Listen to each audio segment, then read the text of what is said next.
Potato chips ಮತ್ತು cone ice cream ಹೇಗೆ ಸೃಷ್ಟಿ ಆಯಿತು ಅಂತ ನಿಮಗೆ ಗೊತ್ತಾ? 3 ಅಲ್ಲಿ ಜಾರ್ಜ್ ಕಮ್ಸ್ ಅಂತ ಹೇಳೋರು ಒಬ್ರು ಹೋಟೆಲ್ ಒಂದು ಕುಕ್ ಆಗಿ ವರ್ಕ್ ಮಾಡ್ತಿರ್ತಾರೆ.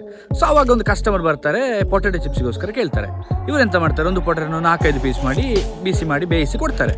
ಇದನ್ನು ತಿಂದ ಕಸ್ಟಮರಿಗೆ ತುಂಬಾ ಸಿಟ್ಟು ಬರ್ತದೆ. ನಾನು ಯಾವಾಗ ತಿಂದ್ರು ಇದು ಬೆಂದೇ ಇರುವುದಿಲ್ಲ ಅಂತೇಳಿ ಬೈತಾರೆ. ಬೇರೆ ತಗೊಂಡು ಬಾ ಅಂತೇಳಿ ಅವ್ರನ್ನ ವಾಪಸ್ ಕಳಿಸ್ತಾರೆ.